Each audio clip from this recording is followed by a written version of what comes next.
किसी ने बड़ी कमाल की बात लिखी है कि मैं चाहता हूँ हमेशा मासूम बने रहना, ये जो ज़िंदगी है समझदार किए जाती है। नमस्कार, जय हिंद साथियों। रीट एग्ज़ाम 2021 हेतु सामाजिक के लिए बेहतरीन जो मैराथन टेस्ट सीरीज चला रहे हैं हम, सीरीज संख्या है 73, वायुदाब और पवने। वायुदाब और पवनों से जुड़े हुए सवालों का संकलन है आज इस वीडियो में। वीडियो को आप लाइक कर दीजिए। देखने वालों की संख्या के मुकाबले लाइक है जो कम मिलता है, लाइक कर दें, शेयर कर दें और पहली बार देख रहे चैनल को सब्सक्राइब भी कर लेना और घंटे के निशान को दबा लेना, वीडियो की सूचना मिलती रहे। और अपना टेलीग्राम चैनल है कवि आदि गणेश हिंदी नाम से, जिस पर कई बार नोटिफिकेशन नहीं जाता है, तो इम्पोर्टेंट न्यूज़ वगैरह और लिंक है जो यहाँ पर सेंड कर दिया करता हूँ मैं। प्रारंभ करते हैं। पहला सवाल वायुदाब और पवनों से जुड़ा हुआ। वायुमंडलीय दाब है पृथ्वी पर हवाओं का दबाव, पृथ्वी पर गैसों का दबाव, पृथ्वी पर महासागरीय दबाव, इनमें से कोई नहीं। तो बताइए वायुमंडलीय दाब क्या है, कौन सा विकल्प होगा? उत्तर हो जाएगा ए, पृथ्वी पर हवाओं का दबाव ही वायुमंडलीय दाब है। व्याख्या में देखिए, वायुदाब की जो इकाई है वो मिलीबार है। क्या है? मिलीबार। अगला सवाल, बैरोमीटर के पठन में तेजी से गिरावट किसका संकेत है? धूपदार मौसम का संकेत, सर्दी बढ़ने का संकेत, तूफानी मौसम का संकेत, इनमें से कोई नहीं। तो क्या उत्तर हो जाएगा यहाँ पर अपना? यहाँ पर अपना उत्तर हो जाएगा स, तूफानी मौसम का संकेत। व्याख्या देखिए, वायुमंडल की निचली परतों में हवा का घनत्व व दाब अधिक होता है और ऊंचाई के साथ हवा के दाब में है जो कमी आती है। अगला सवाल है, विषुवत निम्न वायुदाब की पेटी का विस्तार है 5 डिग्री नॉर्थ से 5 डिग्री साउथ, 23.5 डिग्री से 35 डिग्री नॉर्थ साउथ, 50 से 66.5 डिग्री, या इनमें से कोई नहीं।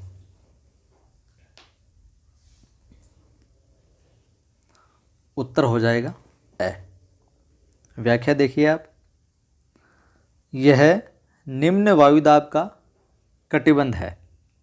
इस कटिबंध में ऊर्ध्वाधर वायु धाराएं पाई जाती है, क्योंकि इस कटिबंध की ओर जाने वाली पवन इसकी सीमाओं में पहुंचते ही गर्म होकर ऊपर उठने लग जाती है।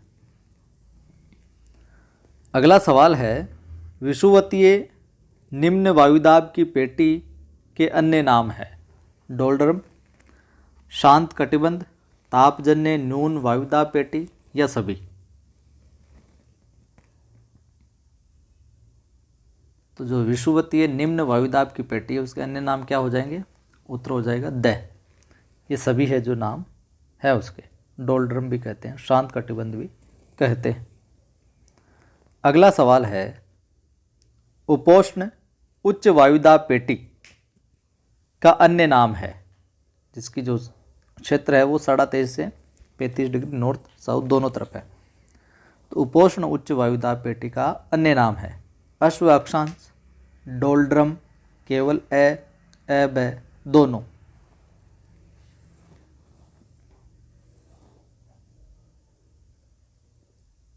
क्या उत्तर आ जाएगा? केवल ए वाला ऑप्शन, अश्व अक्षांश। व्याख्या में देखिए, अवतलन होने के कारण इस पेटी को धरातल पर दबाव, इस पेटी के धरातल पर दबाव है जो बढ़ने लगता है, जिससे उच्च वायुदाब पेटी है जो बन जाती है। अगला सवाल है, उपध्रुवीय निम्न वायुदाब की पेटी का विस्तार है 5 डिग्री नॉर्थ साउथ, 23.5 डिग्री से 35 डिग्री नॉर्थ साउथ, 50 से 66.5 डिग्री, इनमें से कोई नहीं। उपध्रुवीय निम्न वायुदाब की पेटी का विस्तार। उत्तर हो जाएगा स। अगला सवाल देखिए, क्षैतिज रूप से गतिशील वायु के प्रवाह को रिक्त स्थान कहते हैं। तो जो क्षैतिज रूप से गतिशील वायु का प्रवाह है उसे क्या कहते हैं? प्रवाहन, वायु की कमी, पवन या वायुदाब?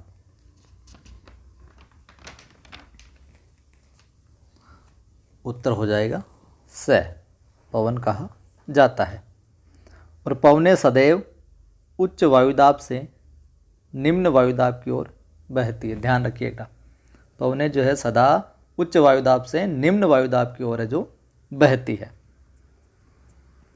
अगला सवाल, पृथ्वी के घूर्णन के कारण पवनें अपनी मूल दिशा से विक्षेपित हो जाती है।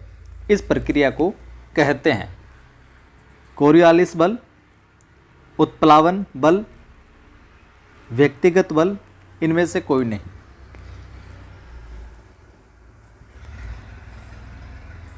उत्तर होगा ए, कोरियोलिस बल कहा जाता है। व्याख्या देखिए, भूमध्य रेखा पर कोरियोलिस बल 0 है और ध्रुवों पर ये जो बल है अधिकतम मिलता है।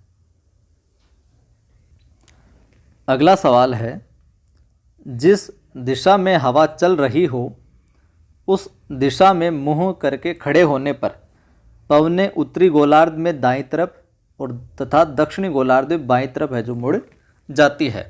यह नियम है कोरियोलिस बल, उत्प्लावन बल, फैराडे का नियम या फिर फेरल का नियम? तो उत्तर हो जाएगा अपना द, फेरल का नियम। अगला सवाल, व्यापारिक पवनों का विस्तार है 5 डिग्री से 30 डिग्री अक्षांश में, 35 से 60, 40 से 50 या इनमें से कोई नहीं। व्यापारिक पवनों का उत्तर हो जाएगा ए। और ये गोलार्धों में उपोष्ण उच्च वायुदाब से भूमध्य रेखीय निम्न दाब की ओर जो बहती है, व्यापारिक पवनें। अगला है, भूमध्य रेखीय क्षेत्र में प्रतिदिन दोपहर के बाद व्यापारिक पवनों रिक्त स्थान वर्षा होती है। तो इनसे व्यापारिक पवनों से कौन सी वर्षा होती है? संवहनीय वर्षा, मावट वर्षा, हल्की वर्षा या फिर भारी वर्षा? उत्तर हो जाएगा ए। व्याख्या में देखिए, पूर्वा व्यापारिक पवनों से उष्ण कटिबंध में महाद्वीप के पूर्व में तथा महासागरों के पश्चिम में होने वाली वर्षा। अगला सवाल है, पछुआ पवनों का विस्तार है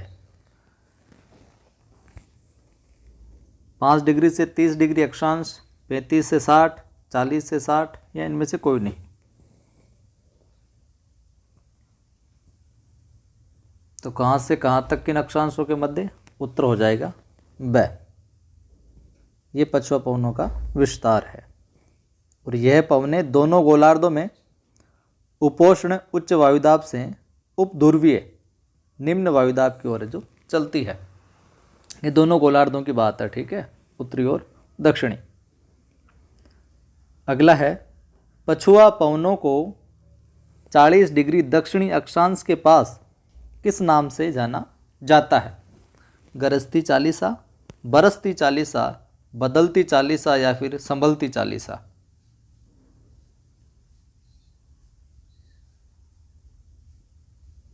उत्तर हो जाएगा ए, गरजती चालीसा।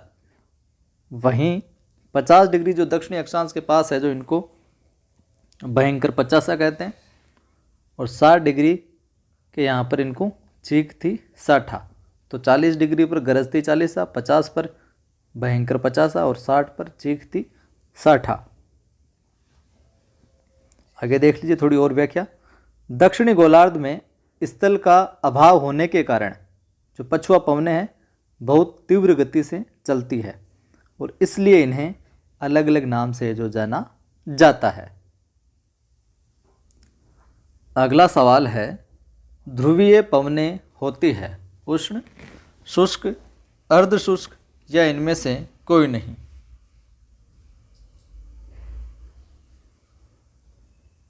उत्तर हो जाएगा ब।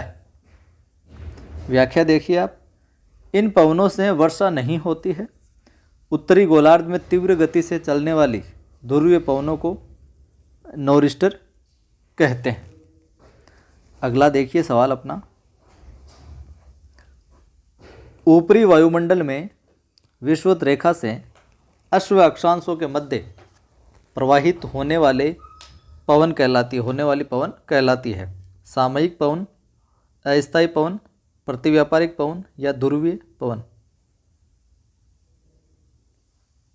तो कौन सी पवनें कहलाती है? उत्तर हो जाएगा स, प्रतिव्यापारिक पवनें, स होगा। व्याख्या में देखिए, सामयिक या अस्थायी पवनें क्या होती है? वे पवनें जो समय तथा मौसम के परिवर्तन के अनुसार अपना मार्ग है जो बदल लेती है। अगला है, निम्न में से स्थायी पवनें है व्यापारिक पवनें, पछुआ पवनें, ध्रुवीय पवनें या सभी। उत्तर हो जाएगा द। तो ये सभी है जो स्थायी पवनें हैं, व्यापारिक भी, पछुआ भी और ध्रुवीय भी। अगला सवाल, निम्न में से स्थायी पवनें छांटिए। मानसूनी पवनें, जल व थल समीर, घाटी व पर्वत समीर, सभी। उत्तर हो जाएगा द। अगला सवाल, मानसून शब्द किस भाषा से लिया गया है? हिंदी, अंग्रेजी, लैटिन, अरबी। तो किसका है ये? अरबी का है। और अरबी के मौसम शब्द माफ़ कीजिए, अरबी के मौसम शब्द से बना है। मानसून शब्द का सर्वप्रथम जो प्रयोग है अल मसूदी द्वारा किया गया। अगला सवाल है, मानसूनी पवनें वर्ष में रिक्त स्थान अपनी दिशा में परिवर्तन करती है। या यूँ कहे, मानसूनी पवनें वर्ष में कितनी बार है जो अपनी दिशा में परिवर्तन करती है? 1 बार, 2 बार, 3 बार, 4 बार।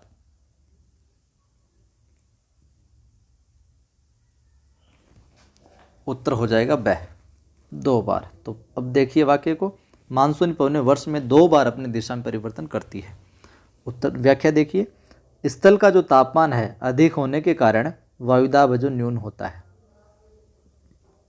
अगला सवाल, दिन में पवनें महासागरों से स्थल की ओर बहती है, जिन्हें कहा जाता है सागरीय या जल समीर, स्थलीय समीर, घाटी समीर या इनमें से कोई नहीं।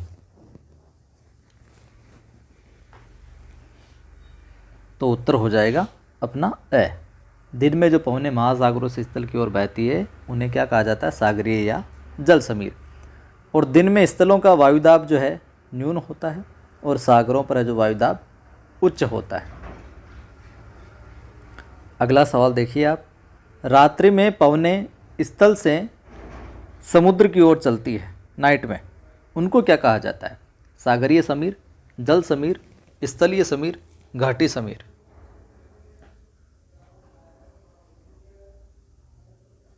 उत्तर हो जाएगा स, स्थलीय समीर। और इस दौरान रात्रि में स्थलों पर वायुदाब है जो उच्च होता है और सागरों पर जो वायुदाब है वो न्यून होता है।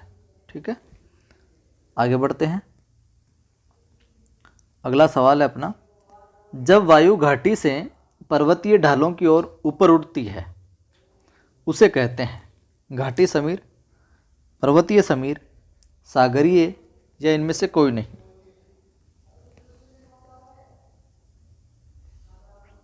उत्तर हो जाएगा ए, घाटी समीर। और इस समय घाटी में उच्च वायुदाब और पर्वतों पर जो निम्न वायुदाब होता है। अगला सवाल है, वीडियो को लाइक नहीं किया तो कर दें, शेयर भी कर दें। आप सब्सक्राइब नहीं कर रखा है, पहली बार देख रहे हैं तो सब्सक्राइब भी कर लेना। कौन सी पवनें कैटाबेटिक पवनें कहलाती है? घाटी समीर वाली, पर्वतीय समीर, स्थलीय समीर या फिर सागरीय समीर।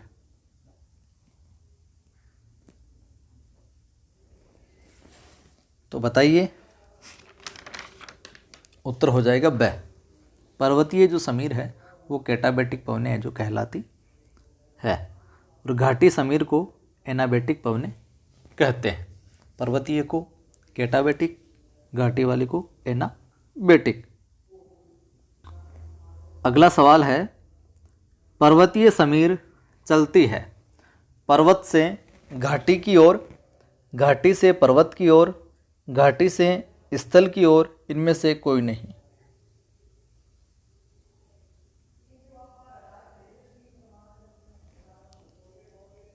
तो क्या उत्तर हो जाएगा अपना सही? यहाँ पर सही उत्तर हो जाएगा ए।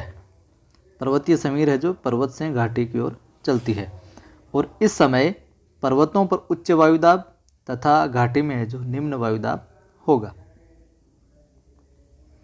अगला सवाल है, वे पवने जो क्षोभ मंडल में पश्चिम से पूर्व की ओर सर्पिलाकार मार्ग में चलती है क्या कहलाती है? घाटी समीर, पर्वतीय समीर, जेट स्ट्रीम, स्थलीय समीर।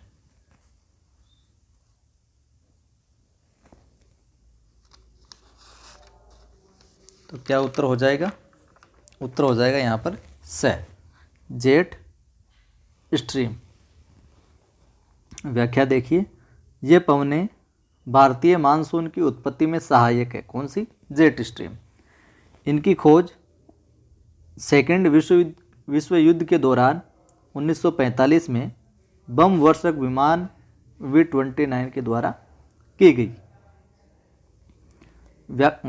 अगला सवाल देखिए, रोकीज पर्वत के पश्चिमी ढालों से चलने वाली गर्म, शुष्क व धूल भरी पवनें जिनसे श्वसन क्रिया में तकलीफ होती है कहलाती है? घाटी समीर, जेट स्ट्रीम, सांतान नाना, इनमें से कोई नहीं।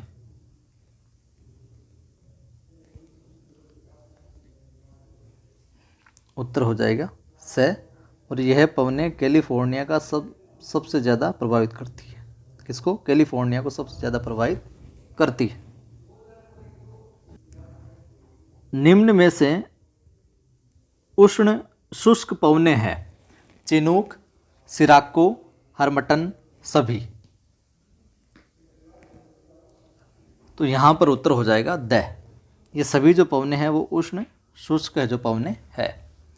वहीं चिनूक पवने ये शीत ऋतु में प्रवाहित होती है। चिनूक ये उत्तरी अमेरिका के रॉकी पर्वत से पूर्वी ढाल में से प्रेरीज प्रदेश तक प्रवाहित होती है। अगला है, किन पवनों को हिमभक्षी पवने कहते हैं? चिनूक, सिराको, हरमटन या फिर काल वैशाखी। तो क्या उत्तर हो जाएगा? उत्तर हो जाएगा यहाँ पर अपना ए, चिनूक। और क्योंकि ये पवने प्रेरीज प्रदेश की हिम पिघला, जो हिम है, जो बर्फ़ है उसको पिघला देती है, इसलिए इनको हिमभक्षी पवने कहते हैं। अगला अपना सवाल है, किन पवनों से इटली में रक्त वर्षा होती है? चिनूक पवनों से, हरमटन पवनों से, फोन पवनों से या फिर सिराको पवनों से।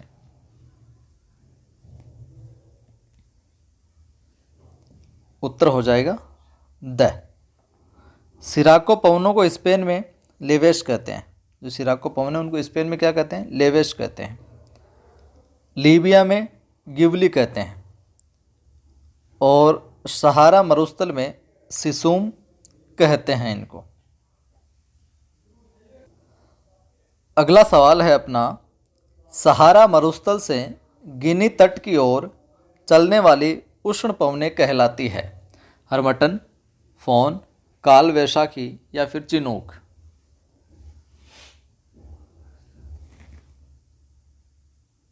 तो बताइए, सहारा मरुस्थल से गिनी तट की ओर चलने वाली उष्ण पवनें क्या कहलाती है? उत्तर हो जाएगा ए, हरमटन। और ये पवनें स्वास्थ्यवर्धक होने के कारण डॉक्टर पवनें भी कहलाती है। डॉक्टर पवनें भी इनको कहते हैं। वीडियो थोड़ा बड़ा हो सकता है क्योंकि हमारा ये प्रयास है कि हर वीडियो के अंदर एक टॉपिक है जो कंप्लीट करवा दिया जाए। अगला सवाल देखिए आप, फान पवनों से सर्वाधिक प्रभावित देश है? New Zealand, Switzerland, Canada, Australia. तो कौन सा सबसे ज़्यादा प्रभावित है? तो प्रभावित जो है वो है ब। व्याख्या देखिए, काल वैशाखी पवनों को न्यूजीलैंड में नॉर्वेस्टर कहा जाता है और ये पवनें भारत में बंगाल व असम में चलती है। ये गर्म व शुष्क पवनें होती है। अगला है, निम्न में से स्थानीय पवनें हैं? चिनूक, सिराको व हरमटन, फौन व काल वैशाखी।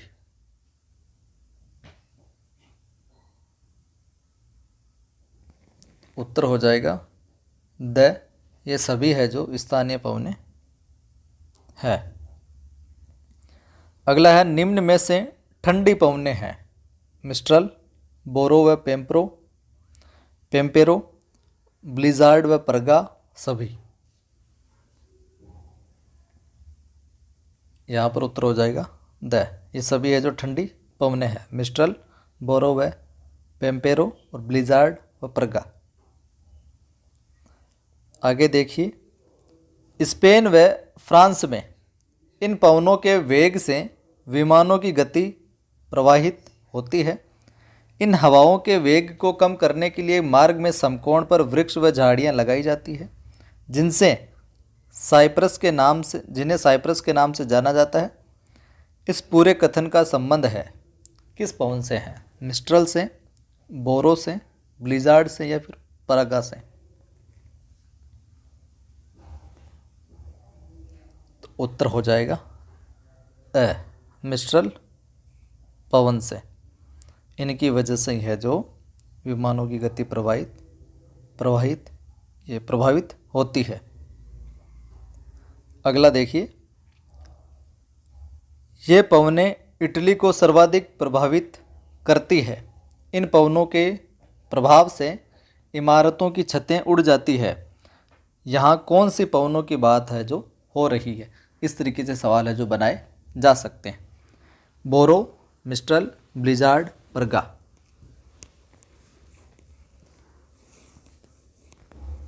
उत्तर हो जाएगा अपना बोरो। अगला सवाल देखिए, हिम झंझावत पवनें कौन सी है? बोरो पवनें, ब्लिजार्ड पवनें, पेम्पेरो या परगा? क्या उत्तर होगा? ब्लिजार्ड पवनें। व्याख्या में देखिए, ये ब्लिजार्ड पवनें साइबेरिया, यूएसए व कनाडा में बहती है। ये पवनें हिमकणों से युक्त होती है, जिनसे वातावरण में दृश्यता कम हो जाती है, यानी दिखाई देना कम हो जाता है। इसलिए इनको हिम झंझावत भी कहा जाता है। अगला है, पेम्पेरो पवनों का संबंध है अर्जेंटीना से, उरुग्वे से, दोनों से या दोनों ही नहीं?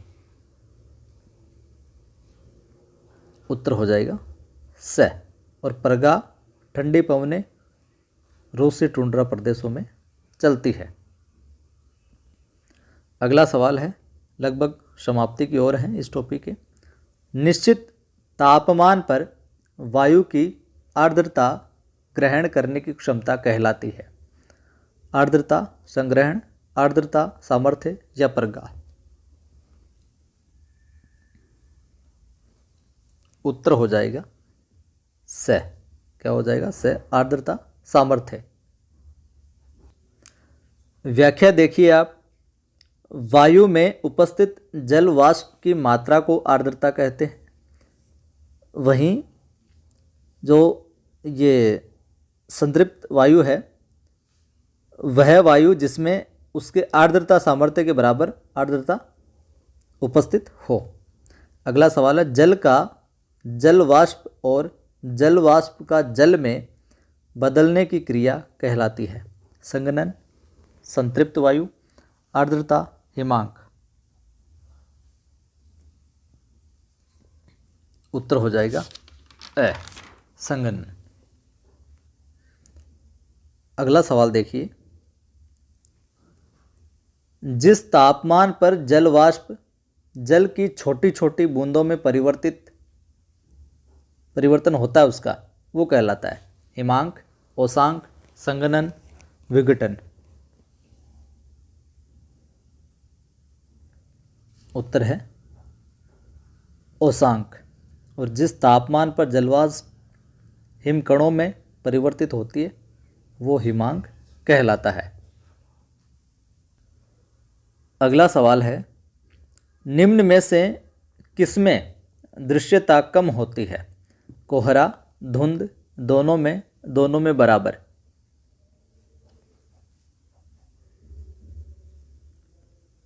उत्तर हो जाएगा ए, कोहरे के अंदर। और ओसांक या हिमांक पर जो संघनन की क्रिया है उसके होने से बादलों का जो निर्माण होता है। अगला सवाल है, पृथ्वी के सभी जीवधारी प्राणी और वह पर्यावरण जिसमें इन जीवों की पारस्परिक क्रिया होती है मिलकर जैवमंडल की रचना करते हैं, परिभाषा किसने दी है? मैकार्ड्स ने, रॉबर्ट्स ने, मॉक हाउस या मैकाइवल ने? उत्तर हो जाएगा से, मॉक हाउस ने। व्याख्या देख लीजिए आप अब। अंग्रेजी में जैवमंडल को बायोस्फीयर कहते हैं जिसका अर्थ है परिमंडल। जैवमंडल में जीव तथा पर्यावरण के मध्य रासायनिक चक्रीय प्रवाह जैव भू रासायनिक चक्र कहलाता है। ये 16 के अंदर आया हुआ है रीड के अंदर। वीडियो को लाइक कर दीजिएगा, शेयर कर दीजिएगा और पहली बार देख रहे हैं चैनल को सब्सक्राइब कर लीजिए ताकि आने वाले वीडियोज़ की सूचना आपको मिलती रहे। फिर मिलते हैं।